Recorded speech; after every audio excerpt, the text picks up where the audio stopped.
یہ جو نظام ہمارے خلاف چلا ہوا ہے نا کہ یہ بڑے انتہا پسند ہیں اور یہ بڑے جناب وہ بڑی سخت باتیں کرتے ہیں. کبھی کس روپ میں اجلاس ہوتے ہیں, کبھی کس روپ میں اجلاس ہوتے ہیں. کہاں وہ اقبال کلندر لاہوری تھے, میں ایک گل کر رہا ہوں تاکہ بعد تمہیں سمجھ بھی آوے.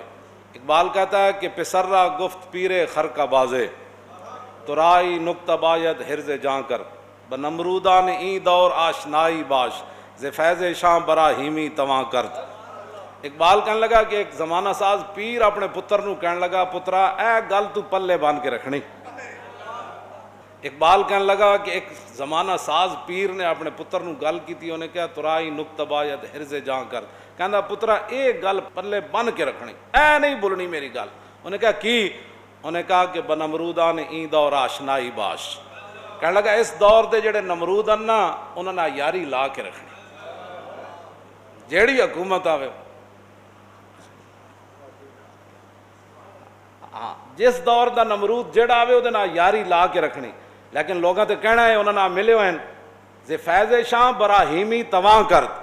انہیں کیا نمرودہ نہ یاری بھی لے رہی تے انہاں کولوں فیض لے کے نمروداں کولوں پھر براہیمی دا ڈھونگ بھی رچانا کہ جی اسی تو بت پرست توڑن والے ہیں, جی اسی تو ناموس رسالت. ہاں جی ہاں کیوں جی اقبال کیسی بات کر گیا. ہاں کہندا انہاں نے یاری بھی لانی تے نال کہنا جی اسی بھی ناموس رسالت. ساڑھے حضرت صاحب ناموس رسالت تے بڑی قربانی دیتی. تے میں کہا فیض آباد والے کتنے سن؟ توجہ ہوئی تے جدوں فیض آباد گولیاں چل رہی سن آپ اس ویلے کتنے سن؟ جدوں لوگ شہید ہو رہے سن اس ویلے کتنے سن؟ تے جدوں ممتاز قادری تختہ دار دی طرف جا رہے سی اس ویلے کتنے سن؟ تے جدوں ممتاز شہید ہو گیا جی تے کیڑیاں خبراں اخبار چاندیاں تے ٹی وی تے او میں ممبر تے بیٹھ کے گلاں نہیں کردا, ہر گل دی خبر چل جاندی تے ممتاز قادری دے جناب کروڑاں بندیاں دے جنازے دی خبر کیوں نہ چلی؟ ہاں جی اے اس طرح گل نہیں ہونی. ہاں اتھے نہیں گل اے چلدی. ہاں جی اتھے گل نہیں چلدی, اتھے گل بڑی ہو رہے. ہاں جی اے بالکل انج نہیں ہونا. اے حلقہ درویشاں وہ مرد خدا کیسا, ہاں وہ مرد خدا کیسا جی جڑا پھانسی دے پھندے دی طرف انجن جا رہے سے. ہاں جی وہ حلقہ درویشاں وہ مرد خدا کیسا, وہ جڑا پھانسی دے پھندے دی تے کھڑ کے بھی کہندا لبیک یا رسول اللہ.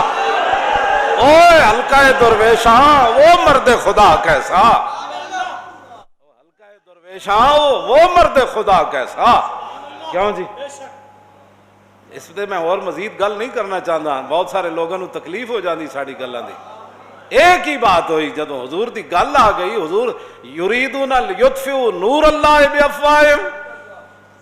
اللہ تعالیٰ فرماتا ہے کہ لوگ اپنے منہوں کے ذریعے اللہ کے نور کو بجھانا چاہتے ہیں. دین کے خلاف سارے تسی اکٹھے ہو جاندے ہو.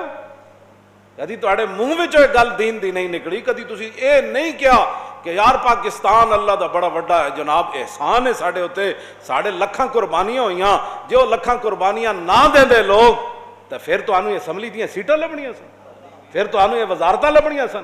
مڑ کے تسی پھر پاکستان حضرت فاروق اعظم, جدوں میں وہ گل کئی باری بیان کی تھی لیکن تہاڈے یاد دہانی واسطے پھر سنو, جدوں بیت المقدس دی فتح واسطے گئے تے اگے چھوٹی جی نہر آ گئی تے حضرت عمر اتر پے تے آپ نے وہ موزے اتارے تے فجعل علی عاتقہ, آپ نے دوویں اپنے کندھیاں تے رکھ دیتے.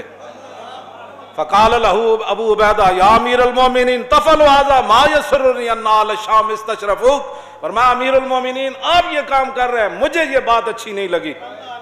موزے یہاں رکھے جاتے ہیں, پورے اہل شام یہودی دیکھ رہے ہیں, وہ تو یہی دیکھ رہے ہیں کہ ان کا امیر المومنین کیسا ہے, اس کا رنگ ڈھنگ کیا ہے, اس کے ادب آداب کیا ہے, اس کا چلنا کیسا ہے, اس کا لباس کیسا ہے.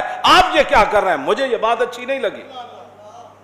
ابو عبیدہ بن جراح نے یہ بات کر دی. فقال اللہ, حضرت عمر لمبی سانس کھینچی, فرمایا لو یقول ذا غیروں کا ابا عبیدہ جعلتہ نکالا للامت انا کنا اذل قوم فعزنا اللہ بالاسلام فما نطلب العزہ بغیر ما عزنا به اذلنا اللہ. ترجمان نبی عن زبان نبی. تو ہم اسلام کا جو نام لیتے ہیں ان کا مذاق اڑاتے ہو, یہ انتہا پسند ہے. ان کے اندر اسلام بڑے تحمل کا درس دیتا ہے. اور میں آقا تحمل کا درس تب دیتا ہے کہ حضرت عمر کا پاؤں چلتے ہوئے گلی کے اندر کسی کے پاؤں پر آ جائے تو اس وقت بندہ وہ کہے کہ تو نظر نہیں آندا، تو حضرت عمر معذرت کرن یار مینوں پتہ نہیں چلیا. لیکن گل جدو دین دی آ جائے، گل جدو ناموس رسالت دی آ جائے تو پھر تے حضرت عمر اتنی دیر بھی نہ کیتی، جنہیں حضور دا فیصلہ نہ منیا، صرف اندر تلوار دے لانے دی دیر کیتی، آ کے آپ نے دا سر تن نال جدا کیتا. تو آپ نے فرمایا ہاکذا عقدی بما لم یرضى بقضاء اللہ ورسولی، فرمایا جو اللہ رسول کے فیصلے پر راضی نہیں اس کا یہی فیصلہ ہے جو عمر نے کر دیا ہے. ساتھ بیٹھ کر پھر سارے کیوں جی انہوں نے بیٹھ کے پریس اسلام بڑے تحمل کا درس دیتا ہے، بردباری کا درس دیتا ہے. میں آخا سی پڑھے ہوئے جڑا تحمل بردباری درس کیوں جی. حضور دراز گوش ہوتے تشریف لے آ رہے کیوں جی، اور وہ پیروں میں خاک اٹھی. عبداللہ ابن ابی اپنا منہ ڈھانپیا تو آپ نے فرمایا اے اے کیا کیتا ہے تم. انہوں نے جناب اتنی دیر جناب گل گرمو گرم ہو گئی. پھر کھڑیاں کھڑیاں اس گدے مبارک نے حضور دے دراز گوش نے پیشاب کر دیتا. وہ کہنے لگا الیکا انی آزانی نتن و حمارے کا، حضور انہوں دور لے جاؤ، یہ پیشاب نہ سانو بڑی تعفن پھیلیا. تو صحابی تحمل کی بات ہے، اس نے پیشاب کے بارے میں بات کی کیوں جی، لیکن فرمایا تجھے پتہ نہیں یہ پیشاب کس جانور کا ہے. تحمل بھی کیا تو بردباری بھی گئی. اور مدینے کے رہنے والا باشندہ اور حضور کے پیچھے نمازیں پڑھنے والا عربی دان فرمایا حضور کا جو دراز گوش ہے اس سے تو نفرت کرتا ہے. واللہ لحمار رسول اللہ اطیب ریحم منکا، فرمایا رسول اللہ کا مبارک جو ہے دراز گوش ہے وہ تجھ سے زیادہ پاکیزہ ہے. عشق اپنے فیصلے، اقبال کہندا دی سراپا سوختن اندر طلب، انتہاش عشق و آغازش ادب. اقبال کہندا دین تو نام ہی حضور کی یاد میں جلنے کا ہے، اس کی ابتدا ادب ہے اور انتہا عشق ہے.